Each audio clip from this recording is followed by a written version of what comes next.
प्रभु यीशु मसीह के मधुर और मीठे नाम में हम आज दिनांक 24 फरवरी दिन गुरुवार को आप सब अपम के श्रोताओं का स्वागत करते हैं। आज के दिन के लिए जो पद है वो लिया गया है दूसरा कुरिन्थियों की पत्री उसका 4 अध्याय उसका 13 पद।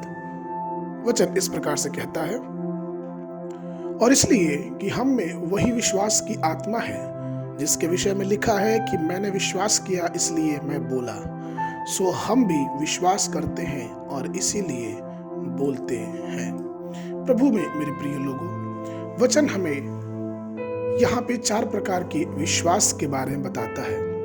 अगर हम बाइबल का अध्ययन गंभीरता से और गहराई से करेंगे तो पहला जो विश्वास है वो हमारे सामने आता है अंतर्निहित विश्वास, या फिर यूं कहें कि जो प्राकृतिक विश्वास होता है कि जो चीजों को प्राकृतिक रूप में हम देख के विश्वास करते हैं। दूसरा जो विश्वास होता है वो प्राथमिक विश्वास होता है, या फिर यूं कहें कि जो शिक्षा के रूप में हमें विश्वास मिलता है। जैसे हमें पता है कि 2 + 2 4 हो जाए, तो ये शिक्षा के रूप में हमें विश्वास प्राप्त हुआ। तीसरा जो विश्वास होता है वो आत्मा का उपहार होता है जो हमें प्रभु यीशु मसीह पे विश्वास करने से मिलता है। और चौथा जो है वो है आत्मा के वरदान, आत्मा के फल के स्वरूप जो हमें विश्वास मिलता है। हर एक विश्वासियों के जीवन में ये अलग अलग से विश्वास कार्य करता है। विश्वास हम सब के लिए अनिवार्य चीज है और हम सबको विश्वास में और भी आगे बढ़ते जाना है। अगर हम अपनी आत्मा की परिपूर्णता को चाहते हैं तो हमें विश्वास के रूप में, आध्यात्मिक रूप में और फलवंत होना चाहिए। यहाँ तक कि यीशु मसीह ने चेलों के विश्वास की बढ़ोतरी के लिए लूका रचित सुसमाचार उसका 17 अध्याय उसके 5 में प्रार्थना किया। यहाँ तक कि यीशु मसीह जब मार्था और मरियम से मिले तो उन्हें जीवन में विश्वास पैदा करने के लिए यीशु मसीह को ये कहना पड़ा कि पुनरुत्थान और जीवन मैं हूँ, और जो कोई मुझ पर विश्वास करता है यदि कोई मर भी जाए तो भी जिएगा। अर्थात कहने का तात्पर्य यह है कि यीशु मसीह ने यहाँ मार्था और मरियम के विश्वास पे जोर दिया और उनको ये सिखाया कि तुम्हें चाहिए कि तुम और विश्वास में मजबूत होते जाओ, जिससे कि तुम्हारा भाई जो कि मर गया है वो विश्वास के कारण जीवित हो चुकेगा।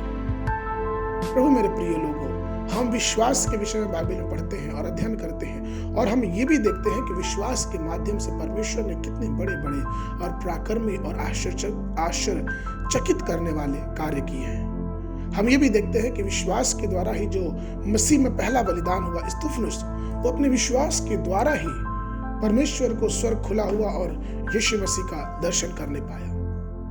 इसलिए आज के समय में जब हम इस संसार में रहते हैं तो हमें और आपको ये ध्यान देना है कि परमेश्वर की अद्भुत योजनाएं, परमेश्वर की अद्भुत चमत्कार, परमेश्वर की भविष्य की जो योजनाएं हैं वो हमारे जीवन में कार्यान्वित तभी होंगी जब हम अपने विश्वास में एक मजबूत कदम उठाएंगे। अर्थात हम विश्वास में और मजबूत होते जाएंगे। हम विश्वास को अपने जीवन में स्वीकार करें, उस वचन को स्वीकार करें और अपने मुंह से विश्वास की घोषणा करते जाए कि हाँ, प्रभु हमारे लिए कर सकता है। और तब आप देखें कि परमेश्वर आपके लिए सब कुछ करने के लिए तैयार है।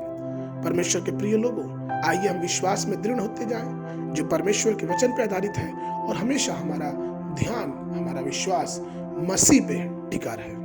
आज के मनन के लिए जो पद है वो लिया गया है इब्रानियों की पत्री उसका 11 अध्याय उसका 11 पद। वचन इस प्रकार से कहता है, विश्वास से सारा ने आप बूढ़ी होने पर भी गर्भ धारण करने की सामर्थ पाई, क्योंकि उसने प्रतिज्ञा करने वाले को सच्चा जाना। बाइबल अध्ययन के लिए सुबह के समय गिनती की पुस्तक उसका 7 और 8 अध्याय, और संध्या के समय मरकुस रचित सुसमाचार उसका 4 अध्याय 21 पद से लेके 41 पद तक। परमेश्वर आप सब श्रोताओं को बहुत आशीष दें।